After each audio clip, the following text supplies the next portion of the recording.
Donc vous avez un symbole, bien sûr, de vous. Qu'est-ce qu'on pourrait faire fan?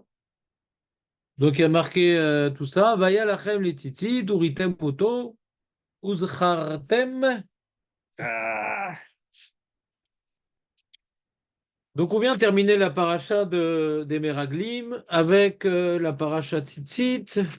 La paracha Tzitzit est évoquée à deux endroits dans la Torah. Ici, donc, fin de Shlach Lecha. Une autre fois dans parachat Kitetse, Kaf Bet Yuf Bet. Là-bas, on apprend que c'est un vêtement à quatre coins. Et là-bas, c'est lié à Shatnez. Et que de là-bas, on apprend que une mitzvah positive repousse une mitzvah négative. C'est pour ça que quand le vêtement il est Shatnez et qu'on a un tzitzit, alors on peut le mettre. C'est pas notre sujet.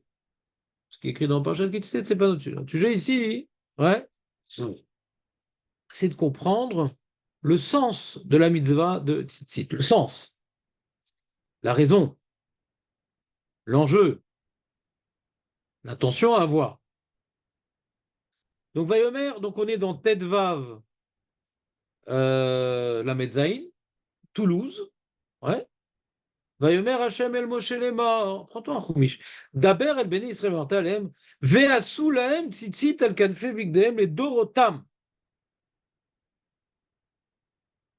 Toutes les générations, ouais, vous allez faire des tzitzit au coin de vos vêtements, toutes les générations, c'est même s'il n'y a plus de techelet, même si on n'a plus l'habitude d'avoir comme vêtements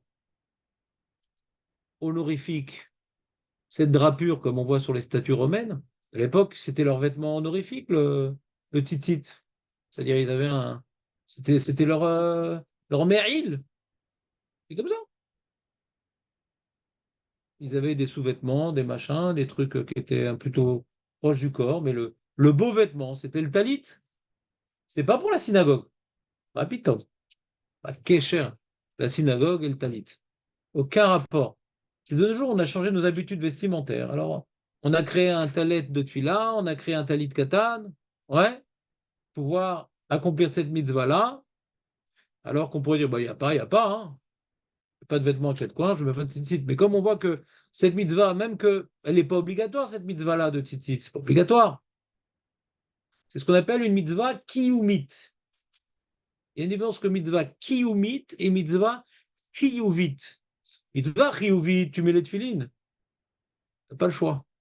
Seule la personne qui n'a pas de bras et qui n'a pas de tête, il n'est pas tour de tefilines. D'accord? Mais si tu as une tête et un bras, tu es obligé. Laisse-moi la sauce. On ne te laisse pas le choix. Par contre, tu veux manger de la viande, tu fais la shrita, tu ne veux pas manger de viande, tu ne fais pas de shrita. Si tu veux manger de la viande, c'est comme ça qu'il faut la tuer. C'est mitzvah kiyumit. Comment on mange de la viande? J'ai pas un devoir de manger de la viande. Si je veux être végétalien, tarien et taré, ouais, j'ai pas été, mais va-t-elle une mitzvah? J'aime pas la viande, j'ai pas besoin d'en manger ni Shabbat ni Yom Tov. J'aime pas. Ça me forcer. Aucune halakha comme ça. Yom Tov? Même Yom Tov, je le dis chaque année. Même Yom Tov. Y a pas de devoir. C'est Bassar Korbanot écrit dans la Gemara. Et Bassar Choulin. En Simcha el Abiyahin, Bisman Hazeh, et Bisman Betamil, Bassar Korbanot. C'est pas obligé de manger la viande, tu n'aimes pas de viande, il mange de la viande. Jamais il mange de la viande, jamais. Aucune discussion. C'est des rabananes, ce que vous connaissez. Dans l'État, il n'y a aucun devoir. C'est des rabananes. Ah, c'est les trucs appréciés. Alors, on pousse les gens à mettre l'aliment apprécié au jour, au jour important. Pas qu'il soit radin. Alors, dire, ah, prendre de la viande.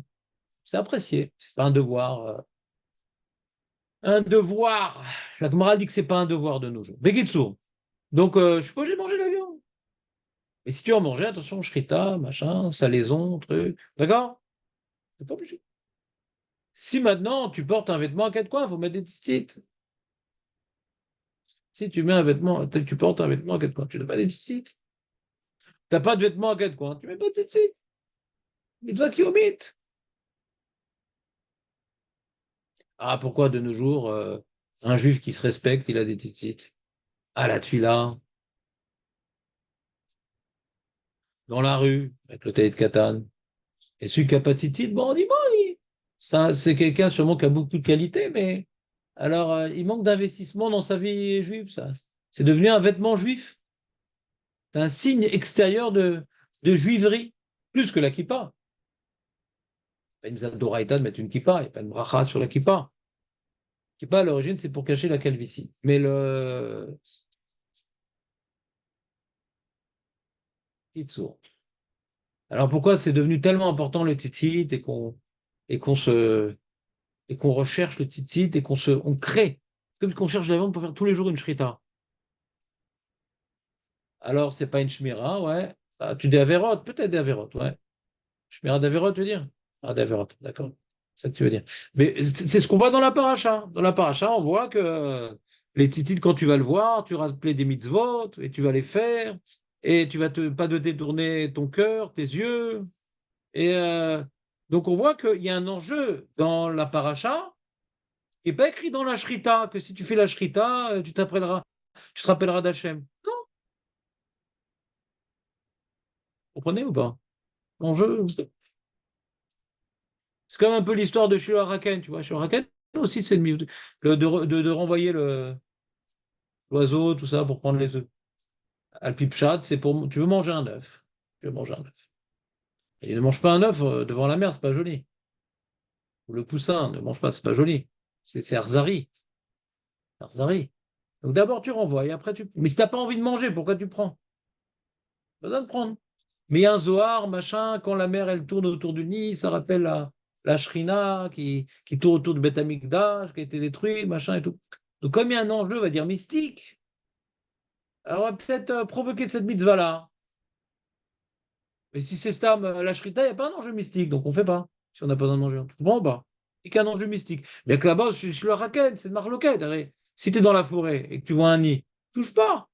Pourquoi touche pas? Parce que d'après le Zohar, tu as accompli une mitzvah. D'après le Pshat, tu fais Navera. Parce que si la mitzvah, c'est Mishum Tsar Balei Chaim, et là tu prends l'œuvre que tu n'as pas besoin, alors tu vas à l'opposé de la mitzvah. Mais si de toute façon c'est sur ton toit et que ça va amener des puces et des trucs et que tu dois t'en débarrasser, alors fais-le de manière selon la lacha, comme ça au passage t'es quitte du Zohar. Mais on ne fait pas le Zohar contre la lacha. C'est clair? Donc quand c'est une mitzvah qui oumite, mais qui a un enjeu mystique, ouais, alors on va provoquer la mitzvah kiyumite. Vous avez compris le concept mitzvah kiyumite? C'est que c'est pas qu'on te force à le faire, mais dans un contexte X, c'est comme ça que tu dois faire. C'est comme ça que tu dois faire. D'accord? Le mec, il a un toit, il faut qu'il mette un maaké. Il a pas obligé d'acheter un toit pour mettre un maaké. Maaké, c'est la barrière pour pas qu'on tombe. Vous comprenez ou pas? Quelqu'un qui vit dans des tentes, ouais, et ça fait longtemps parce que la tente est longue. Eh bien, il n'a pas obligé d'acheter une maison pour mettre une mezouza. D'accord? Etc., etc., etc. Mais Tfilin, t'es obligé. Kriyat Shema, t'es obligé. Matzah Pessah, t'es obligé. Ça, c'est mitzvah chiyuvit. Le lulav, t'es obligé. Youvit. Chiyuvit. Chayav. Chayav. Effort de soupe. Bon. En effet, on est Faut chayav. juste que tu parles plus fort parce que le mazgan, il a plus de pertinence que toi. Le premier soir de Sukkot, on est chayav de Souka. Et après les autres jours de Sukkot. Voilà, si tu peux t'empêcher de dormir pendant 6 jours, alors t'es pas tour de souka. Et comme tout homme dort, et que dormir autour de la souka, c'est assourd, en dehors de la souka, c'est assourd. Donc on est tous rêves de souka. Manger, c'est finalement. Hein? C'était manger du pain, qui ne pas manger. Ouais, je comprends, à force de manger, on s'endort.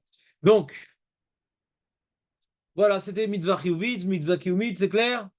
D'accord? Juste, Moshe, C'est bon, c'est réglé. Alors pourquoi c'est tellement important dans l'halakha de mettre un talit?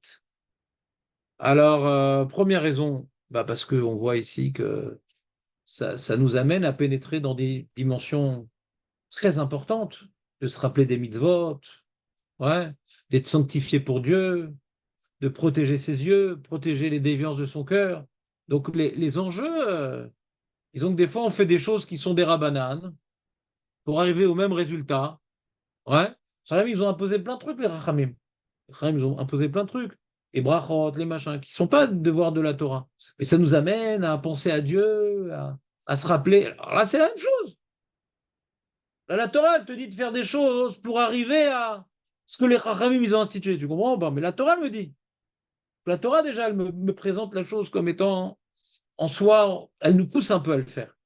Et Chachamim, ils disent que tzitzit shkula keneged kol mitzvot. Tzitzit, ça a le même poids que toutes les mitzvot. C'est important par rapport à la ségoula de se rappeler des mitzvot. C'est important. Et après, Nathan, il a parlé que c'est également ça protège de la faute. C'est la même idée, ouais. Comme ça rappelle les mitzvot, ça protège de la faute. C'est la même idée. Ouais, il y a l'histoire dans la Gemara, quelqu'un il a fait fauter avec une femme et tout, il y a ces styles qui lui ont fauté le visage. Machin, il n'a pas fauté. D'accord? Et il y a un troisième endroit. Donc d'ailleurs, d'abord, donc le pshat, on voit l'enjeu général de cette mitzvah, donc on va provoquer de rentrer dedans. Il y a la protection aussi, c'est qu'il y a quelque chose de mystique, ça peut nous protéger des avérotes. Et la troisième chose, c'est la Gemara dans Menachot qui dit que quand il y a des xérotes contre la Israël, c'est peut-être le cas aujourd'hui, je ne sais pas, je ne suis pas ni météorologue ni prophète, ouais, eh bien, quand il y a des xérotes contre le Ham Israël, le Malach Hamavet, il ne fait pas trop de différence, ouais, alors de prendre sur soi une mitzvah qui n'est pas obligatoire, mais de provoquer la mitzvah, telle que Titit, là-bas l'exemple est dans celle-ci, ça nous protège de la xéra klali. C'est une protection évidemment des xérotes. Donc si aujourd'hui on considère qu'il y a des missiles qui volent, des machins, des trucs, c'est ce qu'on a vu à Gaza, que beaucoup de soldats ont pris sur eux Midville, parce qu'il y avait, eux, ils sont vadaï dans une xéra klalite, les soldats, où les gens pas religieux, ils appellent ça la roulette russe. Ouais. Et donc, la tzitzit est particulièrement adaptée. Tiens, mais mets-toi au premier rang, comme ça je te vois. Ah, t'as le masgan. Alors, José, tu peux te décaler d'un truc parce qu'il a froid, mais ça t'embête pas que je fasse des choses. Hein? Sans Masgan. Mais lui, il n'aime pas le masgan. Ça te dérange le masgan? Mais il va te sortir, donc Masgan. Mais il veut pas te déplacer parce qu'il veut pas de masgan. Et je le vois pas. Raymond, Shabbat Shalom. Moi, je sais. Ouais. C'est ma préférée. Le mieux, c'est quand il va aux toilettes. Très gênant. On va dans la baisse. Hein?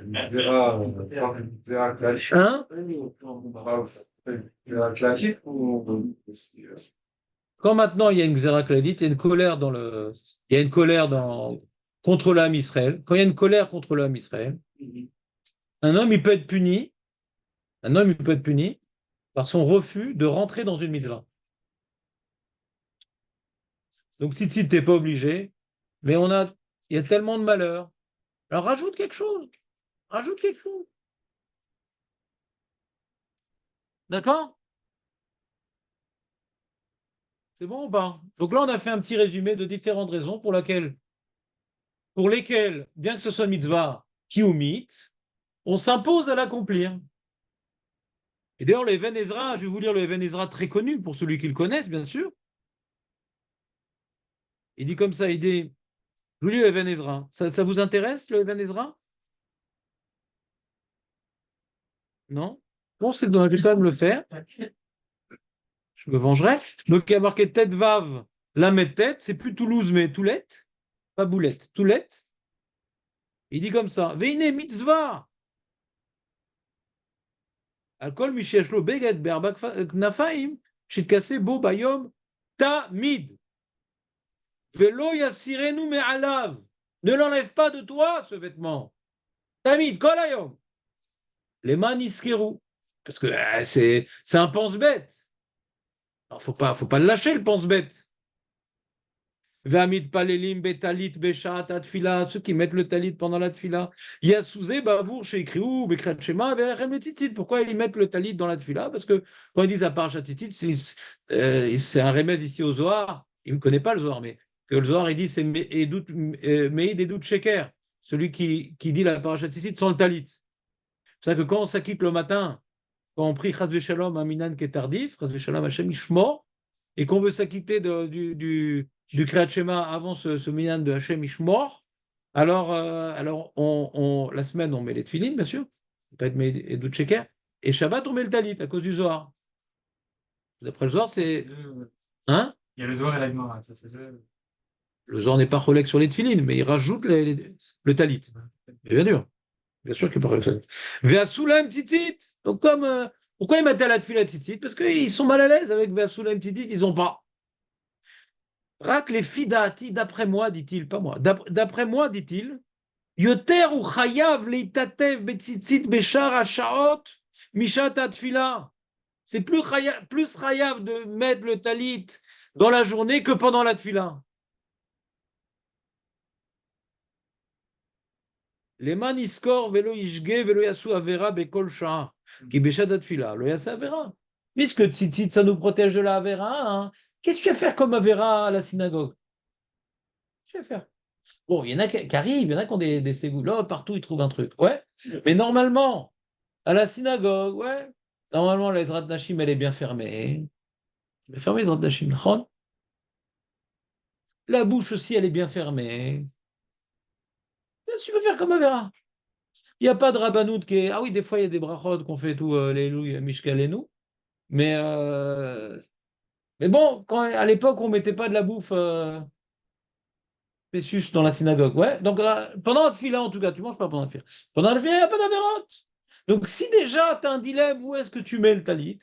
Mets-le dans la rue et pas dans la synagogue. Parce que par rapport à la ségoula de protection, bah, tu perds la ségoula de la protection. Le tour lui dit non, quand tu n'as pas le choix de mettre à la synagogue que dans la rue, ouais, on connaît marqué entre le tour et le Even Ezra. D'accord? Le tour, il voit par rapport à la tfila, quelque part, c'est un béguet chez le kavod pour être mechouba devant Kadosh Baruch Hu. Donc le talit, c'est un béguet chez le kavod. Et béguet de mitzvah, t'es mitatev mitzvah pour te concentrer. Il y a marqué que Hu, quand il disait les yud gimel midod orachamim, il tatev betalit kesher tzibur. Le Rav Frinané explique c'est quoi le talit, les tatev betalit, c'est se concentrer. Tu ne regardes pas autour, tu es, enveloppé de mitzvah. Donc Hachem, c'est tellement important pour lui, les 13 mitzvot de Rachamim, qu'il s'est enveloppé d'un talit comme un cher. Il n'a pas de talit, Hachem, il n'a pas de corps. Mais pour dire qu'il a fait ça avec une concentration intense. Pour nous apprendre que nous aussi, il faut faire ça avec une concentration intense, les 13 mitzvot de Rachamim. Et pas comme un refrain. Ouais, une balade. Vous suivez ou pas? Donc il y a une haine dans la tfila de concentration, d'être enveloppé de mitzvah, etc.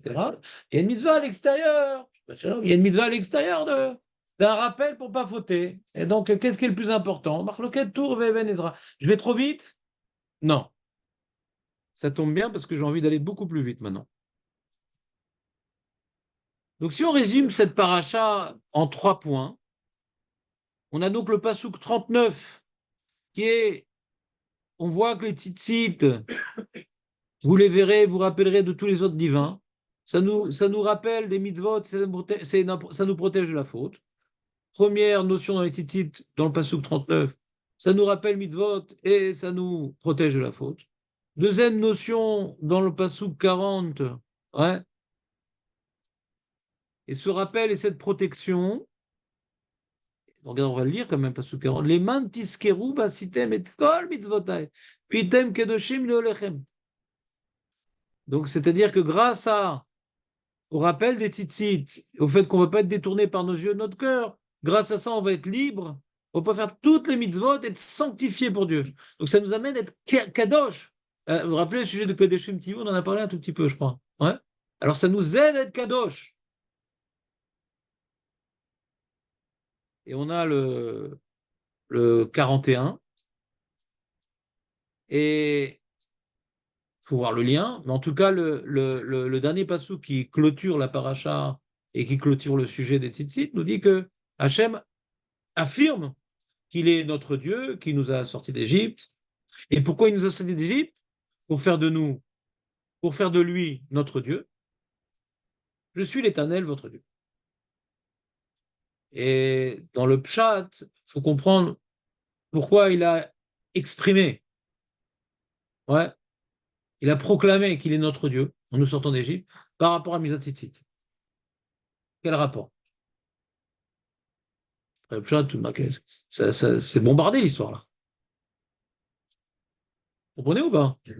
Quel rapport? Ça rappelle toutes les mitzvot. Alors, c'est logique, Ah. Alors, il veut expliquer le Pipchat, Michael. Il dit, comme ici on parle d'enjeu d'accomplir toutes les mitzvot, Veim Tomar, et pourquoi je devrais accomplir toutes les mitzvot, moi? Tu m'appartiens. On parle d'un enjeu très important, d'accomplir toutes les mitzvot.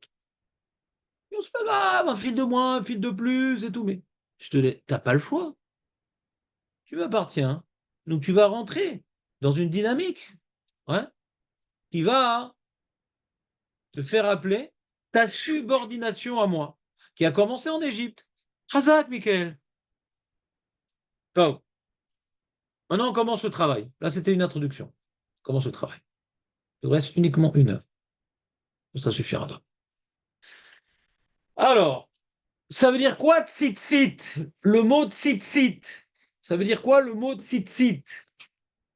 Alors, le mot tzitzit, ça vient étymologiquement de 2 racines qui sont, on va voir qu'elles sont complémentaires. Il y a léatzitz. Léatzitz, c'est regarder. Léatzitz. Mais aussi la tset, sortir. Oui. Donc, on prend un vêtement, on fait sortir des fils pour qu'il soit regardé, pour marquer l'attention. Tu vois un vêtement carré, on aime les formes géométriques. C'est quoi ce truc, c'est quoi ces fils-là qui sortent? Donc, comme ça sort, c'est vu. Vous me suivez ou pas? C'est pas shoot. Shoot. Pas shoot. La mitzvah des titites, c'est d'être vu. D'accord? Hein? Regardez quoi? Sans sûr. Sans La tset? autres, C'est pour toi, c'est pour les autres. Ils disent, mais Farchi, même l'aveugle, il est chayav. Ouais. Même l'aveugle, il est chayav. C'est être vu avec les titites. L'avdavka, les voir. les sentir. Hein? Les autres le voient. Marie, chez ta petite de vague. Uritem auto. La mitzvah, c'est de voir. Le problème, c'est que vous avez été abîmé, ouais, par le Harizal, qui a dévoilé la vérité de la Kabbalah. On rentre les titites à l'intérieur. Alors, c'est peut-être depuis le Chorban Bet Amikdash, parce que Vadaï que on ne devrait pas les rentrer à l'intérieur. Mais Vadaï, c'est marqué Uritem auto. Et Shouanour, il est possède qu'on les sort à l'extérieur, pour les voir. C'est ça la mitzvah. Donc quand on dit les Sfaradim les rentrent à l'intérieur, oui, les Sfaradim kabbalistes rentrent à l'intérieur. Les Sfaradim qui vont comme Shouanour les sortent à l'extérieur. D'accord? Donc c'est pas Sfarad, c'est pas Ashkenaz. C'est vrai que le Rav Yosef, curieusement, était possède comme le Harizal, alors qu'il dit qu'on fait prévaloir le Shouanour d'habitude. Ça fait partie des questions sur les klalim du Rav Yosef. Si on ne va pas d'après la Kabbalah, quand Kaniré, il pense qu'il y a un minag. Ouais. Et sur ça, les autres rabbinim disent qu'il n'y a pas de minag. C'est qu'avec les Arabes, on cachait nos tzitzit. Et c'est pas à cause de l'alacha. Et le Rav Benim m'a raconté que le Kaf HaChaim, qui a écrit un livre qui a donné du minag à tous les Sfaradim, on voyait pas ces tzitzit parce qu'il y avait toujours une veste longue. Mais ils étaient sortis. Il était à la maison sans veste, ils étaient sortis. Ce n'était pas à l'intérieur. Vous connaissez le Kaf HaChaim, le Rav Benaim. Ouais, la Kabbalah demande de rentrer si c'est marqué au thème. Très bonne question, c'est pas le sujet du cours. Très très bonne question. C'est à quelle époque, le passé? Très bonne question, c'est pas le sujet du cours. Ouais. Il est après le Mishnah Bora. Il est de notre siècle. Il rapporte le Mishnah Bora. Il y a sa photo au début du livre.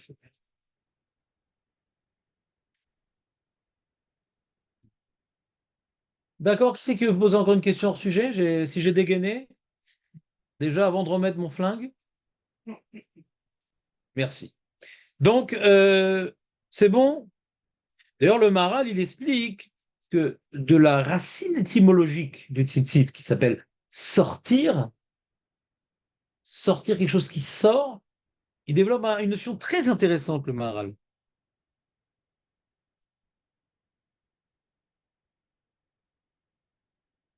L'homme, c'est Adam.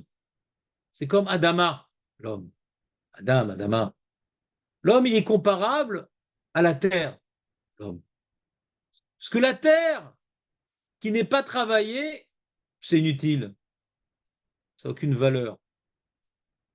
La terre qui est travaillée, elle donne monts et merveilles.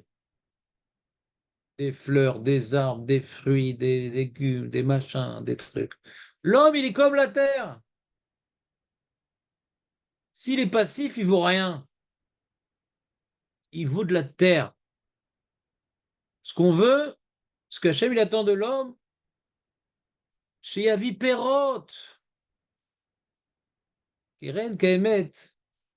לעולם הבא, ouais, ואוכל פירותיה בעולם הזה. Les mitzvot sont comparés à des pérotes.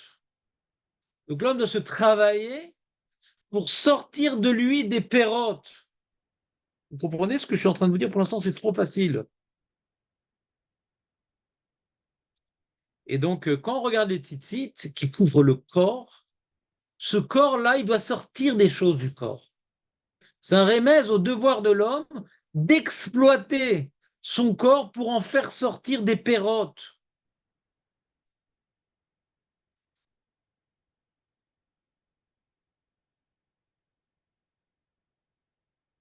Donc, il y a la notion de tzitzit, latset. Donc, les 613 visot, c'est ce qui doit sortir de nous. Ça veut dire que les tzitzit sortent du vêtement, les mitzvot doivent sortir de nous. Il faut presser l'homme. Des fois, le mec, il n'est pas pressé. Alors, il ne fait pas de mitzvot. Il faut le presser. C'est toujours un effort de faire des mitzvot. Ça ne se fait pas par hasard. C'est un combat.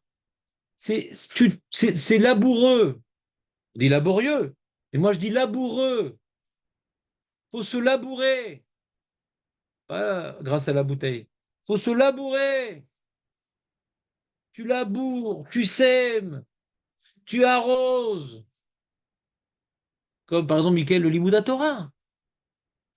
Celui qui veut des pérotes dans le Limouda Torah, des pérotes. Pas d'être un spectateur du Limouda Torah. S'il veut des pérotes, il doit préparer, il doit se concentrer, il doit réviser, il doit se prendre une rabouta pour encore réviser. Sinon, en choum perot. Kloum, l'onishar, kloum. Et pourtant, je suis venu au jour, j'ai fait un effort. Non, il faut labourer. Ça ne suffit pas de labourer. Il faut mettre la graine. Ça ne suffit pas de mettre la graine. Il faut arroser. Il y a marqué celui qui étudie, qui ne révise pas. C'est comme si qui vient ensemencer sans arroser. Ça sert à quoi? Quand tu mets des graines et que tu n'arroses pas, tu sais, ça sert à quoi? Tu donnes à manger aux pigeons. Ça sert à rien. C'est des efforts inutiles. Celui qui fait ça, il a un grain. C'est bon? Donc pour l'instant, résumons la première partie du cours. La racine étymologique du mot tzitzit, qui est sortir et qui est pour être vu. Sortir, ouais, c'est donc des fils qui sortent du vêtement. On a l'impression que le vêtement est inachevé. Et pourquoi, quand par exemple tu as un beau vêtement et tout, il y a un fil qui sort. On ne voit que ça, le mec qui te parle, tu vois que ça. Ou le mec qui s'est coupé les cheveux, il y a une mèche qu'il n'a pas coupée. T'arrives pas, ça te dérange. Donc ce qui sort, ça marque l'attention. C'est bon? Ça, c'est les tzitzit. Alors déjà, par rapport à la notion de sortir, le Marais a dit oui, parce qu'il y a un remez que le talit représente l'homme. Ouais, parce que quand l'homme il est fatigué, il est talité. Ouais. Donc le talit, pour pas être talité, faut faire sortir de l'homme. Et comment tu fais ça? Qu'est-ce qui doit sortir de l'homme? Il y a marqué tzitzit, 613. Les mitzvot sortent de l'homme. Pas l'argent. Ouais. Pas faire de la muscu, sortir des muscles. Ouais. Pas sortir des blagues belges. Sortir des mitzvot. C'est ça qui doit sortir de l'homme. Après 120 ans, on doit ramasser tout ce qu'on a sorti. Qu'est-ce qu'on a sorti? Les mitzvot, tout le reste à la poubelle. Tout l'argent que tu as pu faire, tout à la poubelle. Seule chose que tu as sorti dans ta vie et qui te reste, c'est les mitzvot. Tout reste à la poubelle. Tov, première étape, étymologique. Il n'y a pas un autre quoi? Le site du Kohen Gadol, il n'y a pas. Ah oui, bien sûr. Le tzitz, il est vu. Il est mis à un endroit pour être vu. Bien sûr. Bien sûr, c'est le tzitz. On le met à un endroit pour qu'il soit vu.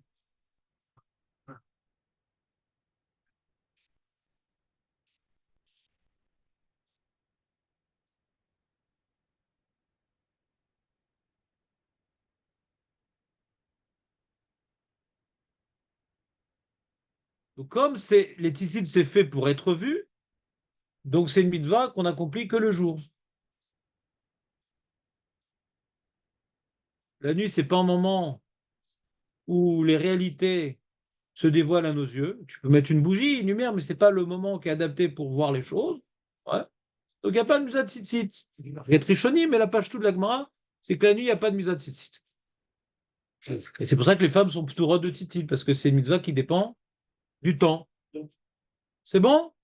On continue. Il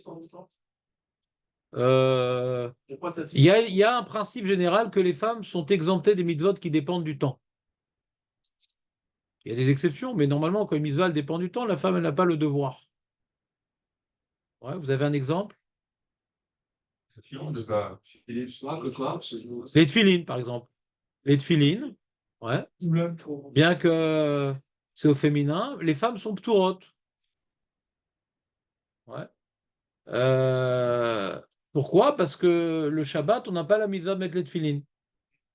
La nuit, oui, mais des rabbanan, non. Et le Shabbat, on n'a pas la mitzvah de mettre les tefilines. Donc, comme maintenant il y a des jours que non, des jours que oui, quand c'est pas permanent, les femmes sont ptorotes. Ah bon? Ah ouais? Très bien. Donc, je rangerai ta remarque dans la toute première partie du shiur. Euh,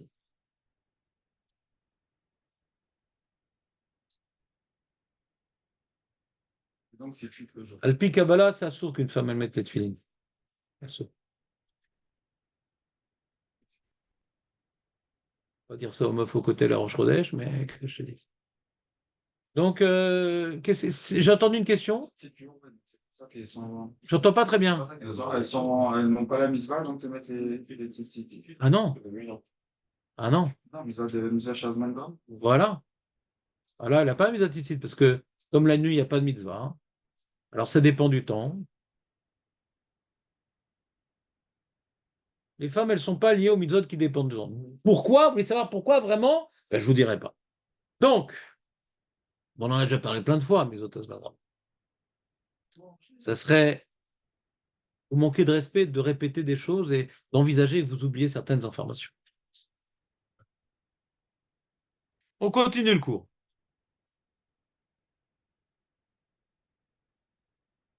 Donc, il faut être vu.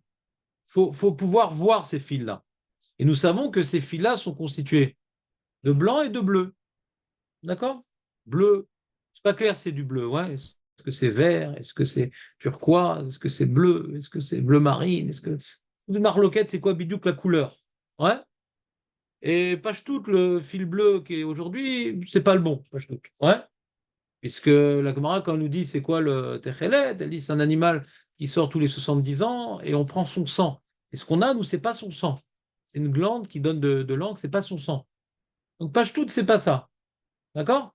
Donc celui qui a pris sur lui cette mitzvah-là, qui s'arrête pas, parce qu'il n'y a pas d'issour de rajouter du bleu à cette tzitzit, ouais, mais il ne doit pas avoir mauvaise conscience quand il n'a pas mis du bleu à ses tzitzit.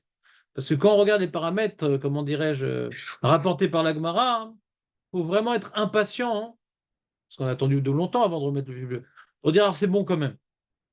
D'accord? Donc je ne suis pas peau sec, je suis rien.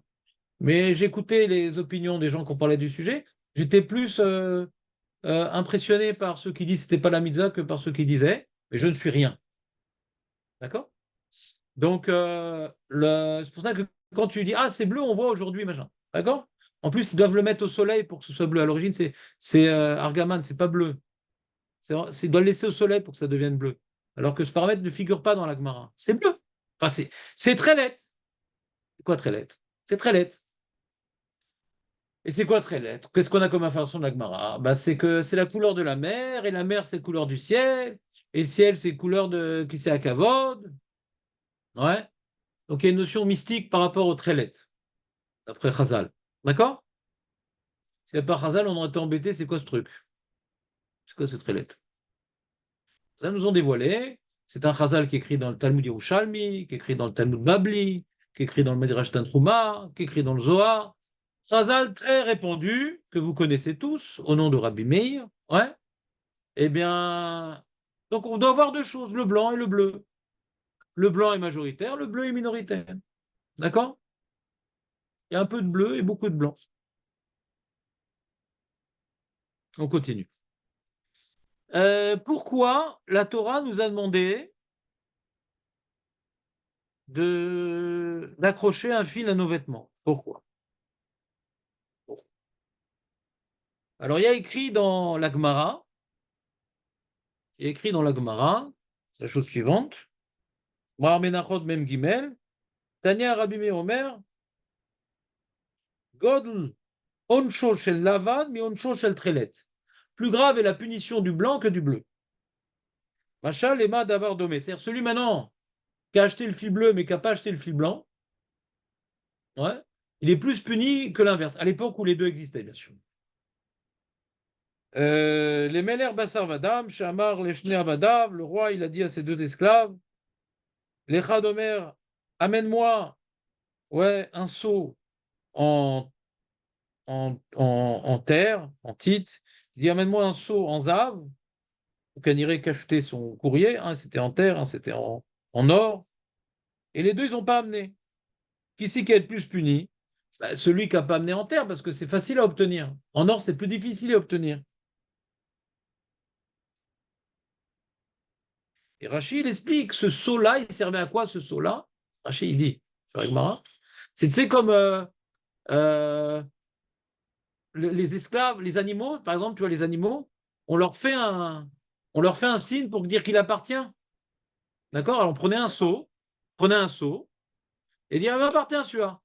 Et donc, j'avais, par exemple, MA, Moshe Amar, ouais, MA, et hop, je mettais MA sur tout ce qui m'appartenait. MA, MA. Et j'ai acheté des esclaves.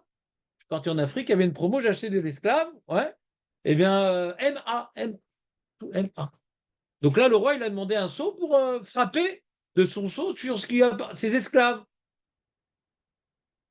Et donc, il compare la mitzvah de tzitzit à la mitzvah de.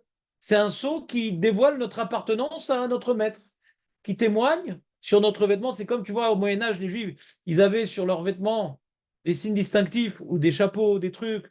Et Hachem Ishmor, dans la Shoah, sur le vêtement, un signe qui faisait ressortir notre infériorité, quelque part. Alors là, ce n'est pas forcément notre infériorité. C'est un signe distinctif sur le vêtement qui rappelle que nous appartenons à Dieu. Comme ça, écrit dans la Gemara, d'après l'explication de Rashi. Et Ayu osim la bema ou la evet shekonim otam leshem siman avdut. Tosfot, C'est ça, Rachid.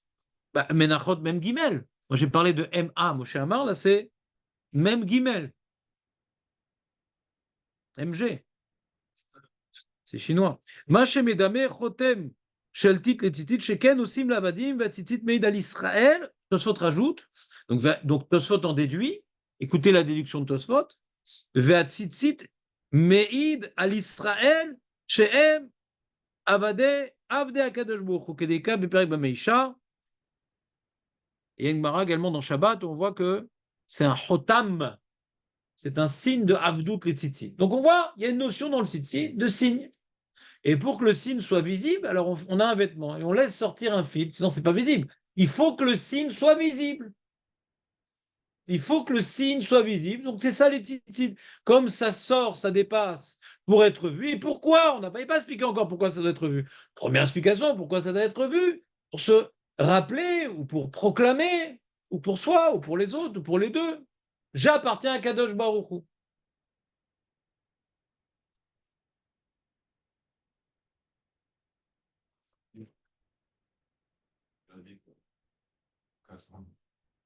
Et donc, comment ça fait remarquer? Comment on le voit? On a dit, on a l'impression que le vêtement, il n'est pas terminé. Tu vois, par exemple, là, je vois sur ma cravate, tu vois, il y a un fil qui dépasse. Alors, comme c'est à l'intérieur, on ne voit pas. Mais si c'était là, alors ma femme, elle serait, mais comment t'es sorti parti en chour avec ça? Mais si tu veux faire. Schlac. D'accord? Le truc qui dépasse, ça nous dérange.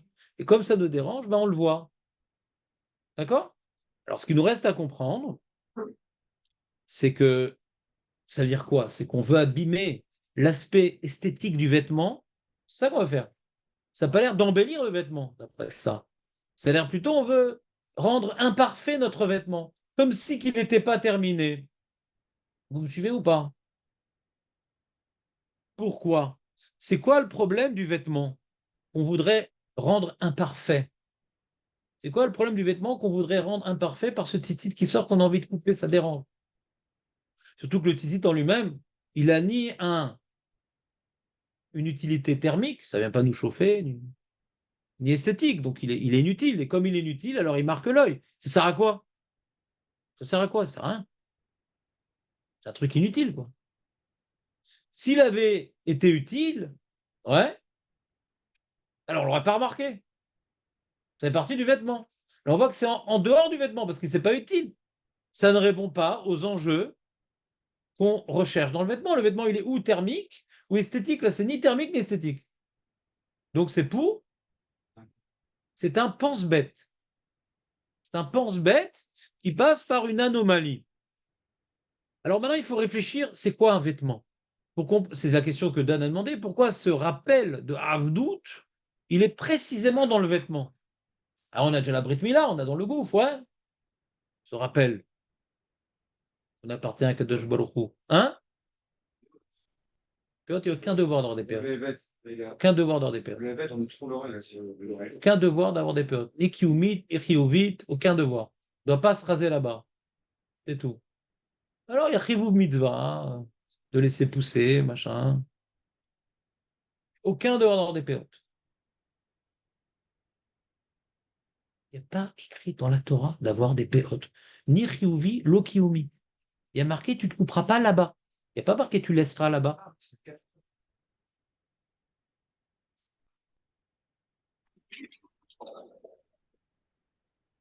Aucune mitzvah. L'eau des Rabanan, vélo d'Oraïta, vélo al-Pikabala. Aucune mitzvah. Aucune mitzvah. Il y a Chivouv. C'est une barrière pour. Ah, on ne touche pas là-bas. Une barrière pour rappeler le Issour. Et c'est une barrière très importante. Parce que malheureusement, aujourd'hui, Yul Brunner, il a la molle. Il a la mode. Aujourd'hui, les jeunes, si tu t'es pas rasé les péotes, tu n'es pas à la mode. Faire la boule à zéro sur le côté. Là, c'est pas grave, tu peux laisser des cheveux. Mais ici, il faut tout raser. Bidiouk le chur qu'il faut, tu vois, d'après la lacha, il rase bidiouk d'après les limites. Ouais. Donc, c'est une mise très importante de laisser les péotes, mais qui est l'odera banane, vélodoraïta, mais qui est montrée sur chaque chose, rajoutée pour encore plus ressembler à un juif. Se distinguer des goïms. Mais ce n'est pas une mise à l'odoraïta des rabanan. C'est contextuel pour se distinguer des goïms. C'est très important. De se distinguer des goïms. Donc, je ne viens pas négliger la chose. Mais on n'accomplit pas une mise à l'odoraïta, vélo des rabanan. Ouais, choum d'abord. Très bien, on continue, les amis. Donc, pourquoi le vêtement? Pourquoi ce signe dans le vêtement? Pourquoi dans le vêtement? Non, ça, je m'en fous complètement des 4 points. C'est pas écrit dans la page. C'est pas écrit dans la page. C'est pas écrit. Donc, c'est secondaire. 4 coins, c'est secondaire. Ça, c'est techniquement, on a besoin de 4 points. Philosophiquement, la paracha qui explique la raison de la mise en ne parle pas des 4 points. Donc, je suis en train d'expliquer, écoute-moi bien, Dan. Tu es susceptible de me comprendre, donc c'est dommage que tu n'écoutes pas. Que quand maintenant la paracha elle est coupée, elle est répartie entre 2 parachiotes. C'est pas par hasard. C'est pas qu'Hachem. Oh mince, j'ai oublié un truc. Bon, c'est pas grave, dans Kitetse, c'est un fourre-tout, je vais le mettre là-bas. D'accord?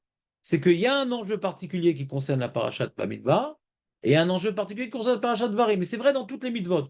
Quand maintenant une mitzvah elle est répartie entre plusieurs parachutes, chaque paracha elle a un enjeu particulier.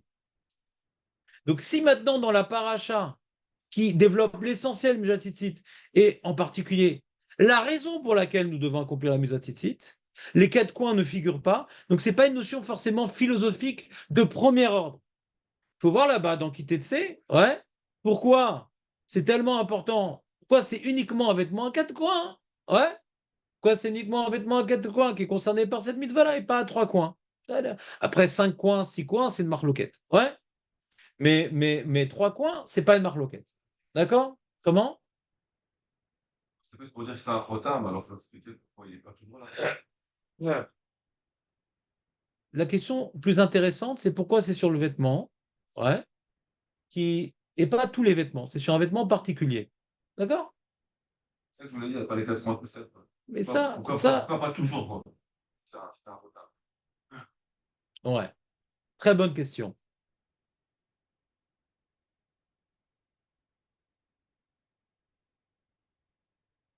Le Maharal, il demande pourquoi les Chachamim, ils ont choisi que la troisième paracha par laquelle nous terminons notre mitzvah du Kriyat Shema, c'est la paracha de Tzitzit.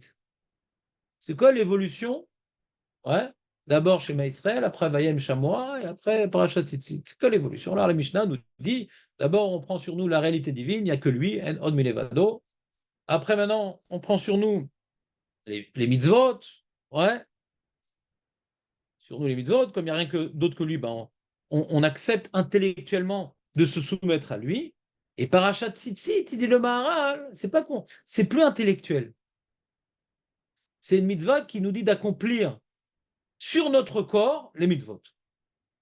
Mitzvah, il dit le vêtement c'est quelque chose qui couvre notre corps. Très bonne question, on n'y répondra pas. Il en parle, mais on n'y répondra pas. Les films ne couvrent pas le corps. Et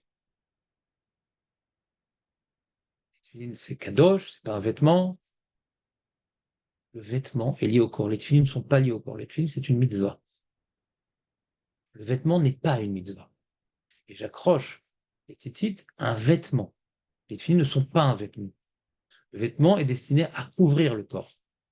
Et il faut que cet objet, pourtant profane, qui est intimement lié à l'action de couvrir le corps, on y attache ce signe. C'est un signe sur un objet profane. Alors que les tefilines, j'accroche la Torah à mon corps. Ça n'a rien à voir. Ouais, les tefilines ne sont pas liés au corps, mais j'accroche la Torah à mon corps. Le vêtement est lié au corps. Il est fait pour couvrir le corps, le vêtement. Et le signe, il est sur la chose, sur l'objet qui est destiné à couvrir le corps. Pour dire que cet objet qui aurait pu être profane, qui aurait pu uniquement être au service du corps, d'accord que les tefilines ne sont pas au service du corps, le vêtement est au service du corps. Le tzitzit qui est au service du corps, eh bien, il faut accomplir par cet objet-là la mitzvah pour comprendre que même mon corps appartient à Dieu.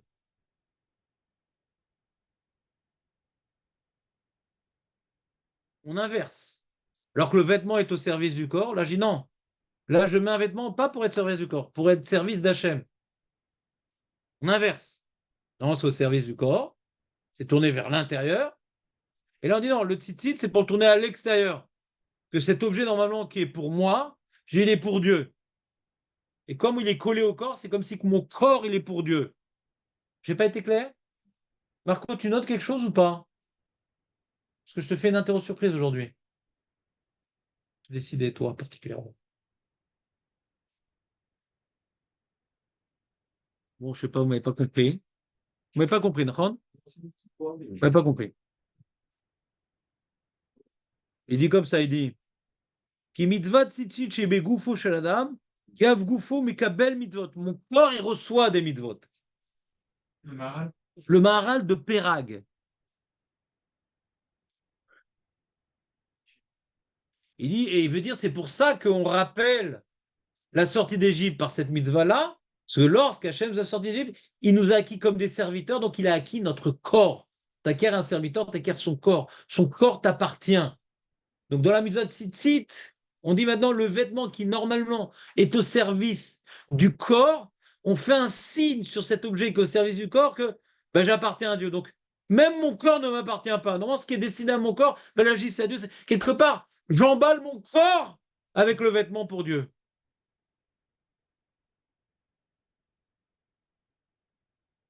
Quand tu veux un papier cadeau, c'est pour mettre en valeur le cadeau. Ouais. Mais quand tu mets les tzitzit au papier cadeau, c'est dit non, si le papier cadeau appartient à Dieu, même ce qui est dedans appartient à Dieu. Vous me suivez ou pas? C'est dur.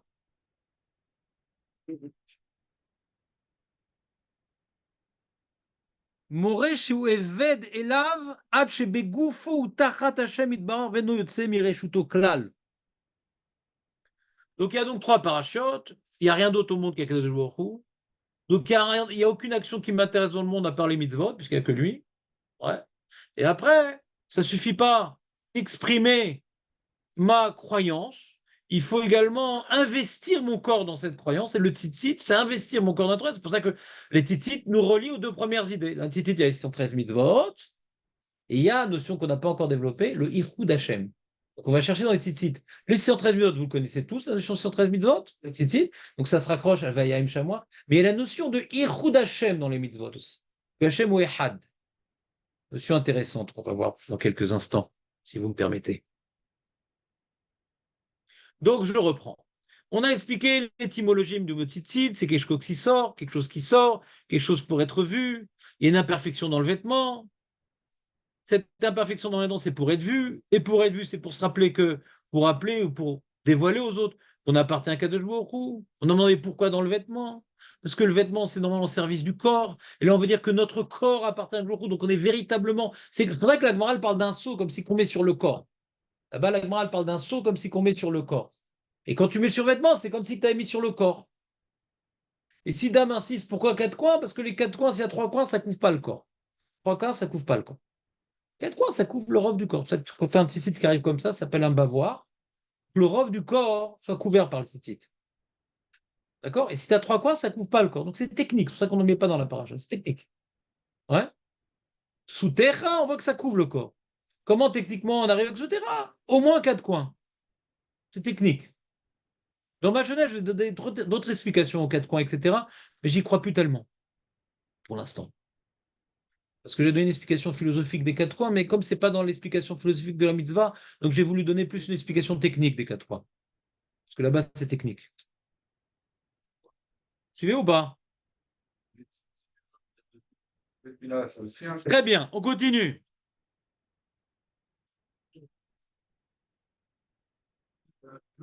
Dis-moi, le jour où ta Brit Mila sera vue, ouais, on te mettra au commissariat.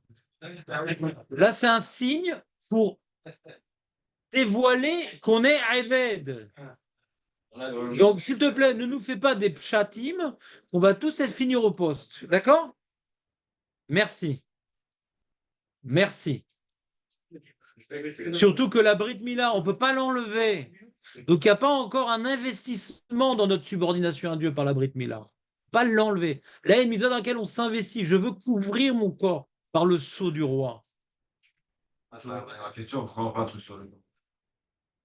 Et puis la bride, on enlève, là on rajoute. La Brit, on enlève? Là on rajoute. Ouais, c'est intéressant. La Brit, on enlève une partie. Ouais. Et ici, on rajoute quelque chose. C'est intéressant. Donc, c'est très différent.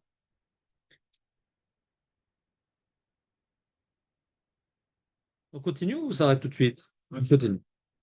Donc maintenant, puisqu'on a compris que le tzitzit est intimement lié au vêtement et que le vêtement est intimement lié au corps, donc il faut s'intéresser au corps maintenant. Pourquoi il faut couvrir le corps? Pourquoi il faut couvrir le corps? Bon, c'est pas évident pour tout le monde, parce que Nathan nous a fait un chat spécial. Mais pourquoi nous, on est d'avis qu'il faut couvrir le corps? Avant, ils étaient. Ah. Donc vous dites, ça dépend du péché originel. Adam et Chava, ouais, ils étaient, comme on dit, à l'aise. Et donc, ils ont écouté l'appel de l'extérieur, l'animal qui appelle à l'extérieur, d'accord? Elle a été subjuguée par ses sens. Le fruit, il est beau, il a l'air bon, il est truc. Subjuguée par l'extérieur, l'appel de l'animal extérieur, subjuguée par la réalité extérieure. Et donc, quand elle a ingurgité le fruit, elle a laissé l'animal extérieur rentrer en elle. Vous suivez ou pas? En d'autres termes, l'homme est constitué de gouffre et de neshama. Avant la faute, le gouffre, c'était un véhicule. Tu chevauchais l'âne. Il y a l'âne et il y a l'âme. D'accord? Maintenant, quand l'âme était sur l'âne, donc l'âne, des fois, hein, il faisait il a faim. C'est une voix extérieure à toi. Tu n'étais pas obligé de l'écouter. Tu l'entendais, mais tu n'étais pas obligé de l'écouter. Aaron? L'âne, il voit une ânesse. On dit à son âne, altismor à l'ânesse. Ouais. Donc on essaie de le raisonner. D'accord? Il n'y a pas deux âmes sur l'âne. Nous, on croit qu'il y a Bilam sur l'âne. Ouais? Il n'y a qu'une âme. Et donc, mais quand on se marie, ça fait Bilam. Ouais? Il n'était pas marié, donc vous la naissez. Ouais? Donc, vous comprenez? Donc, à l'origine, nous, des fois, tu as une petite voix qui te parle. Ouais? Tout au fond du cachot. Arrête, mange pas, c'est Rabbanout. Oui, mais l'arabe qui met dans le four, il a une kippa. Ça a l'air cachère. Ouais. Il y a même des tzitzit. Ouais. Dans la pizza. Quand je tire. Ouais. C'est cachère. Donc il y a d'un côté la petite voix qui crie de toutes ses forces. Et le mec fait comme ça. Baruch atah, hein. En plus, il fait maisonnable, le mec. Ouais. En plus. Donc la petite voix, c'est la Neshama. Dès que Adam et Chava, qu'est-ce qu'ils ont fait? Ils ont écouté l'animal extérieur. Ulahu Barbatruk, c'est la métamorphose de Kafka. Purée, c'est moi l'âne. Chérie, tu m'as vu? Oh l'ânesse! On s'est transformé en âne. C'est terrible. On a honte. Je veux pas oublier mon identité originelle. Je veux pas. Je veux déambuler comme un âne dans la rue. Alors, ils se sont vêtus parce qu'ils ont eu honte d'être devenus l'âne. D'accord? Donc, la boucha, le lévouche, donc il y a la notion de honte dans le vêtement. Boged, Beged, ouais, ils se sont révoltés, donc il y a le Beged. Le Beged, c'est Bet, Gimel, Dalet. C'est la volonté de l'homme de s'élever en oubliant Hachem, le Aleph. Toujours la rébellion, c'est que tu veux t'élever, mais en oubliant Hachem. C'est ça le Boged. D'accord? Il y a aussi celui qui profane, il a profané le fruit défendu, Merila, Meril, ouais, d'accord? Toutes sortes de jeux de mots sympathiques. Hein?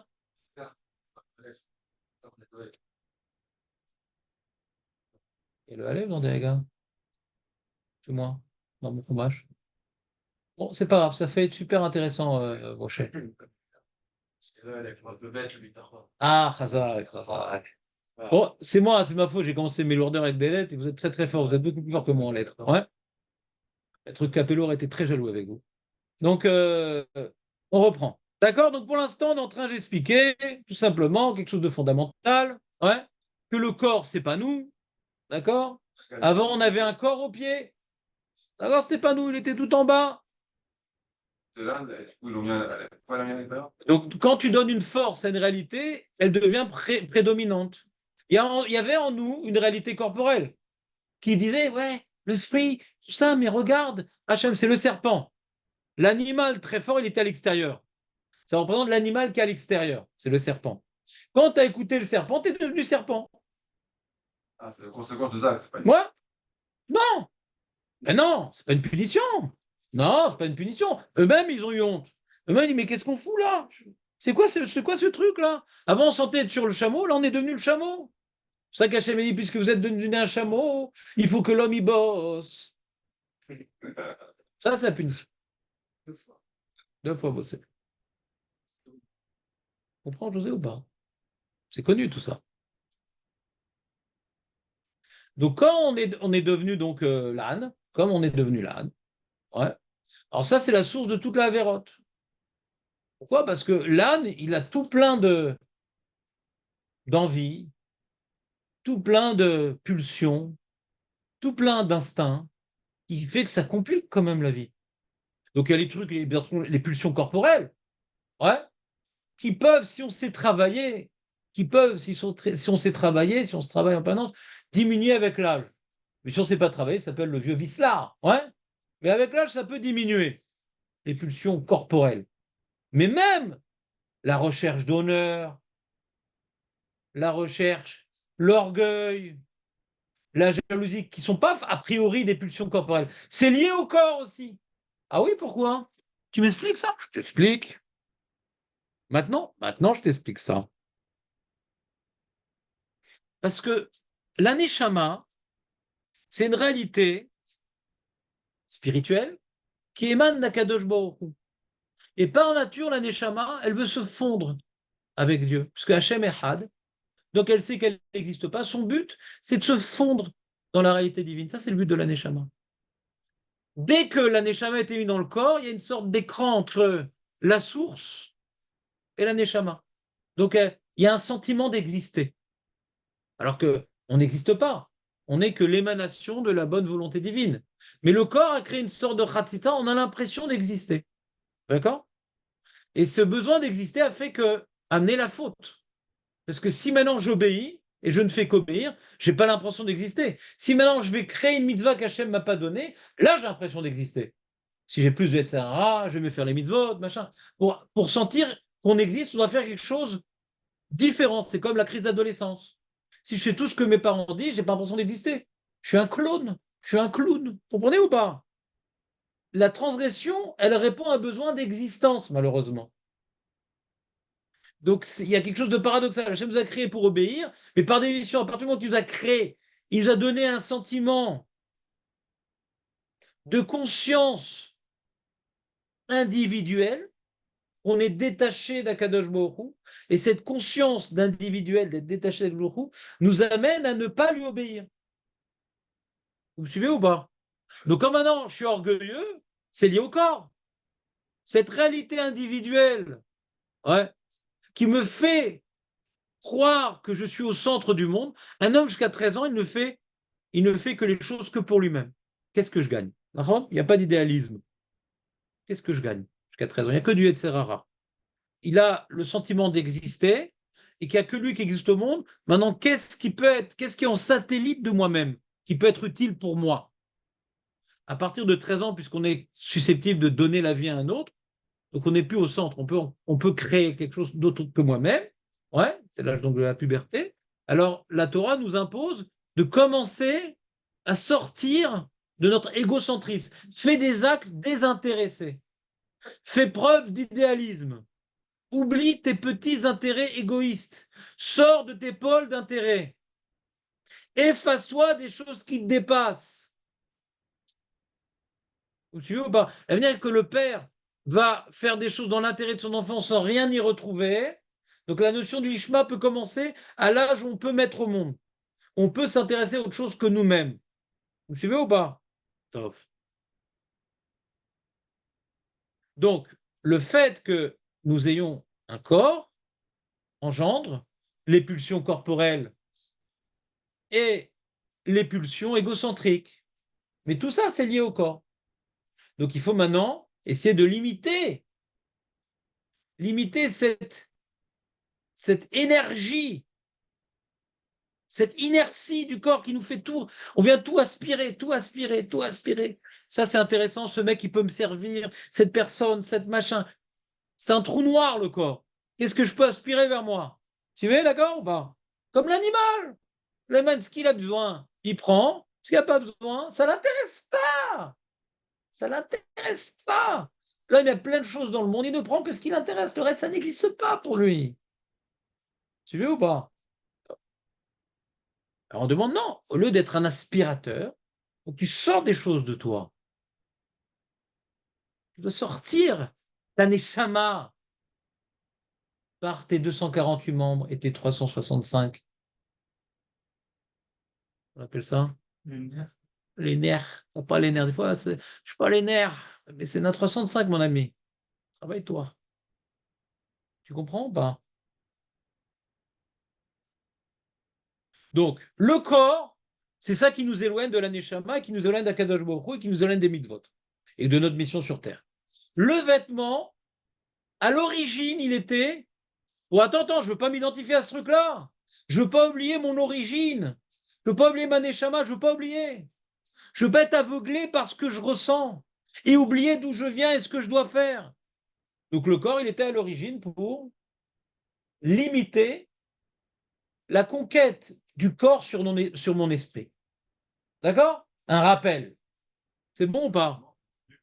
Le vêtement, pas le site, on n'a pas encore vu le site, on a du temps encore. Le vêtement, pas le corps.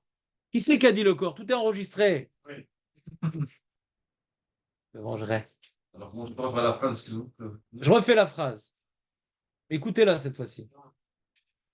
Donc le corps, il est envahissant. Il fait oublier notre seule identité, celle qu'on préservera quand on l'aura enterré, celui-là. Notre vraie réalité, c'est la Neshama. Celle qui donne la vie au corps et celle qui vivra sans le corps. Et le corps nous fait oublier qui nous sommes. Qui suis-je? Vous voyez ou pas? Des fois, le corps, il est malade. Tu vas chez le to be or not to be. Qui suis-je? To be or not to be. Avant le to be, c'est quoi le be? Qui suis-je? Il y a ici une crise identitaire.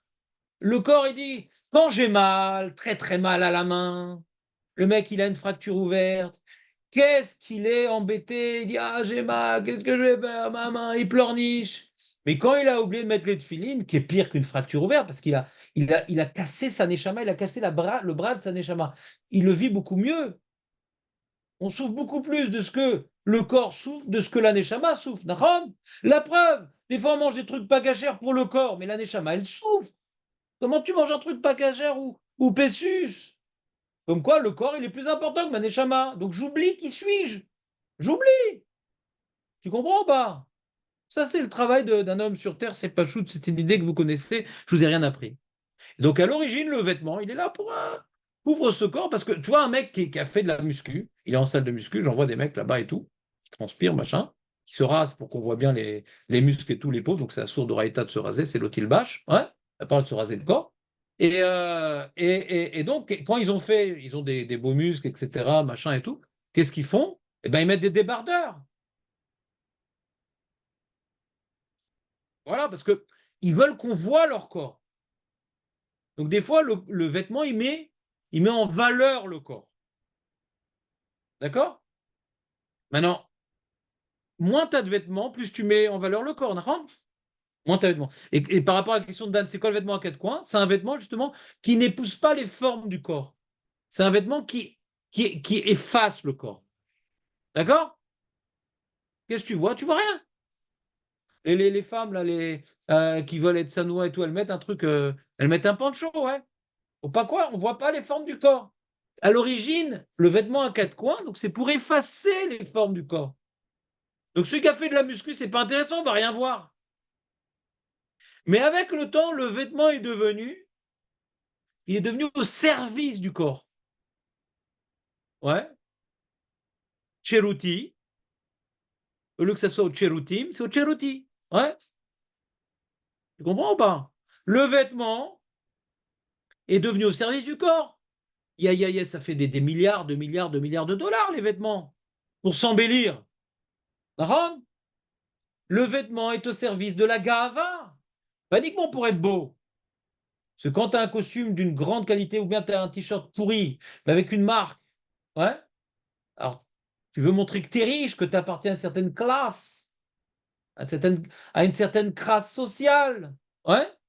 On est d'accord ou pas? Donc du coup, le vêtement a été pris en otage pour l'embellissement corporel, à l'opposé même de sa fonction originelle, a été pris en otage pour la mise en valeur de mon individualité et d'oublier encore plus ma neshama. Maintenant que j'ai un super costume et que je suis mis, etc., j'oublie encore plus ma neshama parce que j'ai l'impression d'exister grâce au regard des autres. Vous comprenez ou pas ce que je veux dire?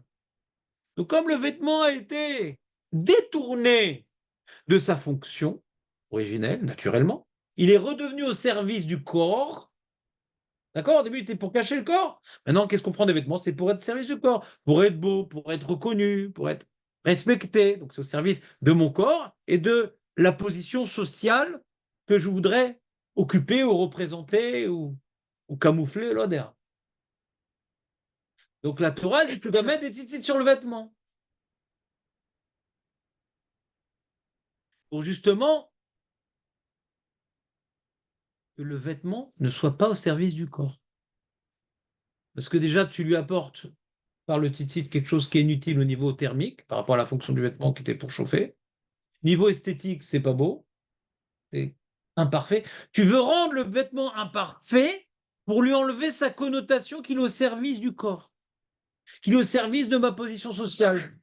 S'il était au service du corps esthétique, la position sociale ne laisse pas une imperfection, il faut qu'il soit parfait. Vous comprenez ou pas? Vous savez, c'est quoi le vêtement parfait par définition? C'est quand maintenant, il est en laine, donc il chauffe, il est confortable et il chauffe. Mais la laine, ça s'use. La laine, ça s'use. Ouais? Tu sais ou pas, Marco? Pas la laine avec les oignons. La laine, ça s'use. Ouais, la laine, ça s'use. Donc quand tu associes la laine au lin, hein, tu fais un vêtement parfait. Et il est confortable et il chauffe et il ne s'use pas. C'est pour ça que la Torah, elle a dit que quand maintenant tu as un vêtement parfait, quand tu as mis les tzitzit qui est une imperfection, tu as perdu le vêtement. Quoi? Ah, non! Ça permet, le tzitzit permet. Le chatnez, parce que le chatnez, c'est interdit, parce que c'est rechercher la perfection dans le vêtement. Tu recherches la perfection dans le vêtement. Ça ne suffit pas qu'il chauffe, mais en plus, il faut qu'il dure. Donc tu mets du lin pour le rendre durable. Donc tu cherches. Ça symbolise rechercher la perfection dans l'objet qui était là pour couvrir le corps. Le chatnez, c'est l'objet que je viens bonifier. Je bonifie. Je veux exploiter au maximum. Mais il n'est pas là pour être exploité, il est là pour couvrir. Comprends pas? Mais quand tu mets le tzitzit qui est l'imperfection, bien, tu répares le chatnez. Je ne comprenais pas ce que je dis. Voilà. À l'époque, ils avaient aussi ce problème de l'habit qui est au service du corps. Enfin, la Torah l'a demandé. Tout le temps, bien sûr, tout le temps, bien sûr, tout le temps. Bien sûr. Tout le monde a ce problème-là. Je crois que c'était tzadikim, je n'ai pas compris. Non, tu vois, Aujourd'hui, aujourd'hui, tu racontais que moi, De quoi? t'as parlé que c'est devenu au cours au cours du temps. Non, depuis Caïn va Abel. Le problème a commencé à Caïn vers Abel. Caïn vers Abel, ouais, on voit qu'ils avaient une recherche. Ouais. Caïn et Abel, ils représentent les extrêmes dans la dérive de l'humanité, Caïn et Abel. Qu'est-ce que tu connaissais pas? Chatnez? Non, on pouvait mettre un tzitzit. Alors d'aujourd'hui, on le fait pas aujourd'hui à cause qu'on n'a pas le terlet. Parce que terlet, quand tu fais ça, ouais. Voilà. Mais regarde, Dvarim Kavbet Yudbet. C'est ça ou Yudalet? Je m'en rappelle plus. Ce qui est marqué Chatnez, c'est collé à la mitzvah de Tzitzit. Dorshim Smuchim. Bekitsour, les amis. Caïn, il voulait acquérir. Donc il a taché au lamazé, il a taché à la terre. Et Avel, il était feignant. Mais il faisait rien de bon. D'accord? Les deux associés, ça fait Chatnez, parce qu'il apportait un korban de laine, c'était Abel, il y avait de la laine, mouton, et l'autre Pishtan. Donc Rachaïm nous disent que dès après Adam, ouais, ils ont porté deux regards sur le Olamazé comme étant une fin en soi. Donc Caïn, le Olamazé, c'est une fin en soi parce qu'il veut s'acquérir la terre, donc il veut être propriétaire, et pour avoir une bonne conscience, il apporte un korban. Et Abel, il veut profiter de la vie, donc il ne veut pas travailler. Mais dans les deux cas, il oublie Neshama. On cherche une perfection dans ce monde, ou une perfection de plaisir, c'est Abel, ou une perfection d'acquisition, c'est Caïn. Donc leurs deux regards sur le Olamazé qui devient essentiel, c'est le chatnez. C'est rechercher, ouais, dans le Olamazé quelque chose d'entier. D'accord? Donc le problème de la perte du message du vêtement, c'est juste après Adam Arishon, hein, ça va vite. L'homme, naturellement, il veut oublier qu'il a une neshama. Parce que la neshama, ça engage. La neshama, c'est des sacrifices. Il faut tout le temps combattre contre les pulsions, contre les appels. C'est compliqué, donc on préfère l'oublier vite. C'est très rapide, l'histoire. D'accord? c'est vrai que si on le rentre, on perd ce que vous dites. On rentre quoi? Si on rentre le Tzitzit, on perd ce que Ah, vous ça, dites. c'est pas mon problème. Non, mais c'est-à-dire. C'est pas le sujet encore. On n'a pas fini le sujet. Ouais. On n'a pas fini le sujet. Donc, pour l'instant, qu'est-ce qu'on a expliqué? On a expliqué que le signe, je résume, parce que je vois qu'on n'a pas le temps de finir le chiot. Je résume. Faudra que vous essayiez la semaine prochaine d'arriver à l'heure, par contre. Je résume, parce qu'on a commencé le shiur à 9h. Dommage, j'aurais pu le finir. Donc je résume. pour l'instant, je n'ai pas avancé une étape supplémentaire. Il y a le plus grand ridouche qui nous attendait, c'était le Techelet. Ouais, comprendre la signification du Pshat et de la Kabbalah sur le Techelet. C'était très intéressant, dommage. Et donc, pour l'instant, je vais juste résumer ce qu'on a dit pour faire preuve de pédagogie. Donc, nous avons une mitzvah, ouais, qu'on a vu dans la Gemara, c'est un signe qui exprime mon appartenance à Kadosh Baruch. C'est un signe. Pourquoi c'est un signe? Parce que ça marque le regard, ça attire le regard, parce que le vêtement, il a l'air d'être très beau, etc. Parce que, encore une fois, le beged, le talit, c'est le vêtement supérieur de l'homme. C'était lui qui était beau. Sur ce vêtement-là, hein, qui était à quatre coins, qui couvrait le corps, ouais, et bien sur celui-là, il faut faire un signe, non? Je ne veux pas maintenant paraître avec ma belle drapure, mais je veux être. Et être, c'est être serviteur d'Akadosh Baruch Hu. Donc tu crées une imperfection dans le vêtement pour te rappeler ton appartenance à Dieu. On a demandé pourquoi un vêtement, pourquoi c'est dans le vêtement particulièrement, parce que le vêtement, il est normalement, naturellement, il est au service du corps, le vêtement. Mais quand tu mets le vêtement au service du corps, tu oublies sa fonction originelle, que justement, le vêtement, il n'est pas au service du corps. Il est là pour oublier que notre corps n'est pas nous. On l'a rendu au service du corps, mais c'est pas ça normalement la fonction.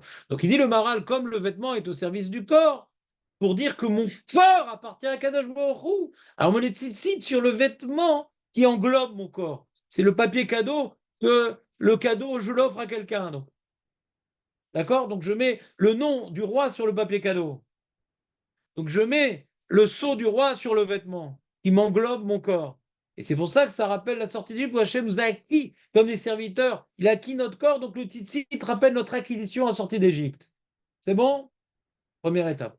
Pourquoi il y a cette signification particulière sur le vêtement? Ouais, on a dit déjà parce que le vêtement il est au service du corps et il faut donc l'émanciper de cette idée-là, mais on a été plus loin dans le message qu'à l'origine, le vêtement, il était pour justement nous distinguer de notre identité corporelle qui nous perturbe. On est perturbé par le corps. On finit par croire que c'est nous-mêmes. D'ailleurs, des gens, c'est très marrant. Plusieurs fois, j'ai eu des témoignages comme ça. Tu sais, il y a des tombes qui mettent les unes sur les autres. Aujourd'hui, il n'y a plus de place à Jérusalem. Donc, c'est des tombes superposées. Il y avait quelqu'un qui était venu là-bas pour chercher une tombe. Il dit, ah, celle-là. Il dit, non, je ne peux pas être au-dessus, ça m'étouffe, celle-là. Vous voulez une télé là-bas? Vous voulez une fenêtre? Vous voulez... Mais t'es plus là-bas, mon ami. C'est une gnisa. Le cheval a été enterré. Toi, t'es plus là-bas, mon ami. On a enterré le cheval. On le garde là-bas parce que pour Klatamétine, on va le sortir. On ne va pas le brûler. On le garde. Parce que ce cheval qui a participé au mitzvot, on veut lui donner une part à la hati de la veau. Oh, Itkadesh. Donc il a une part. On le met à la gnisa. Mais c'est pas toi, mon ami. C'est pas toi. Ça pas être claustrophobe. Le cheval n'est pas claustrophobe. Il est mort. Il est mort. Il est mort. Cette année chez Pèlerinet, ça compte aussi. Ah oui, c'est important de pèleriner le cheval. Il y a une sorte Donc attends de le. Shabbat qui est là encore. Non, Chas Shalom. Quand on va, quand Chas Shalom. qui est là bas Chas Shalom. Pas de Neshama là-bas. Neshama, elle n'est pas là-bas. Non, Bekitsour, j'ai un marchir, j'ai acheté à l'Express un marchir qui repère les Neshamot, comme dans Ghostbusters.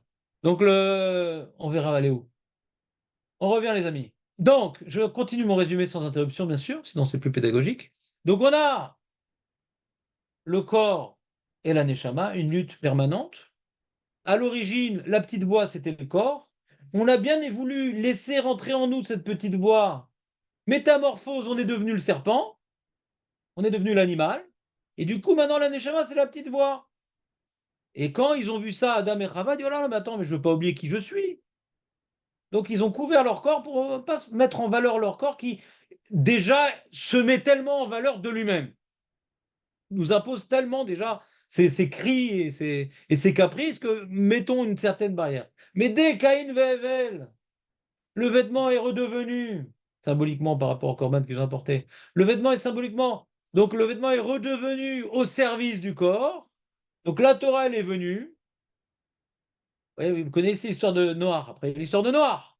Après l'histoire de Noir, ouais.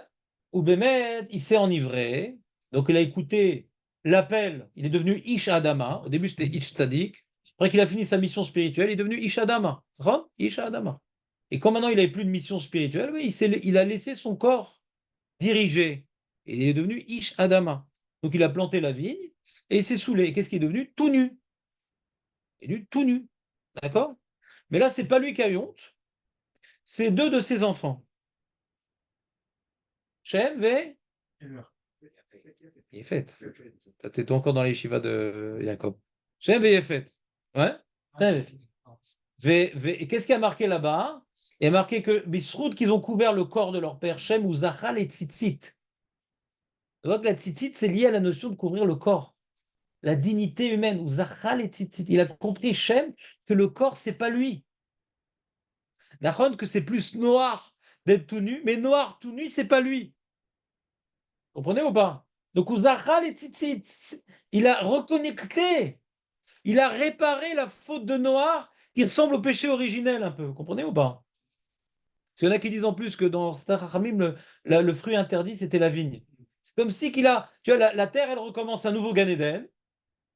C'est un nouveau, on avait fait une fois sur ça comme ça. C'est un nouveau Gan Eden, et il a remangé le fruit défendu. Et maintenant, et c'est pas lui qui a été vêtu, c'est Shem. Donc on voit que le tikkun après le Maboul, c'est nous, là, Am Israël, descendants de Shem, qui va le faire.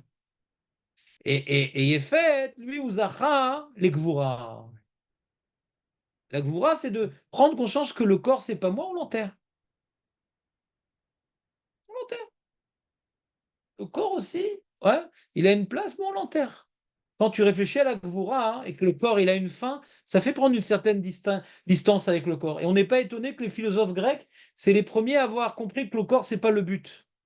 Emzachou les Gvura, Emzachou de comprendre que le corps n'est pas essentiel. Et ça, c'est dans l'enterrement. Que le corps a une fin. On avait parlé les semaines précédentes avec la philosophie d'Épicure. Ouais. Donc, on reste sur l'idée, ouais, que donc le corps doit être couvert, mais comme le vêtement a été pris en otage par le corps, le tzitzit vient redonner au vêtement sa notion originelle et la notion que Shem a redonnée au vêtement. Ouais. Shem a redonné au vêtement la notion que Adam et Chava lui avaient donnée. C'est pour ça que vous avez les tzitzit. Le tzitzit redonne au vêtement sa fonction originelle. Vous entendez ou pas? C'est magnifique quand même. Voilà, maintenant il faut expliquer le Tehelet. Bezrat Hashem. Donc si vous partez par exemple sur les côtes d'Azur, la semaine prochaine, on ne pourra pas vous expliquer le fil d'Azur. Choisissez vos côtes. Ouais. Bezrat Hashem. Je souhaite Shabbat Shalom par contre. Blineder. Et on finira sur le petit fatigue Blineder. Donc j'avais des feuilles de résumé, mais je ne vais pas vous la donner. Quel dommage. Bah, si je vous la donne et que vous lisez le fil d'Azur, alors j'ai un problème. Ah, parce qu'on aurait déjà pris l'avance. Bah oui. Bah, on vient prêt au chiffre. Vous n'avez pas bien, de toute façon, je ne vais pas parler que de ça la semaine prochaine. C'est un. Shabbat Shalom, Rav. Gedilim taselecha, l'arba kanfot, ksutecha, shatecha seba. Et qu'est-ce qui a marqué avant? L'otilba, chatnet, c'est mer pishtim. Ah, voilà, c'est ça, d'accord. Donc il y a Atmirut. Et qu'est-ce qu'il dit Rashi? Machin, il dit rien. D'accord. Shabbat Shalom, Rav. Maintenant, elle dit Shabbat Shalom. C'est ça que je vois. Je sais pas, t'es pas là la semaine prochaine? Pourquoi je vois ma soirée? Il faut pas lire le Techelet.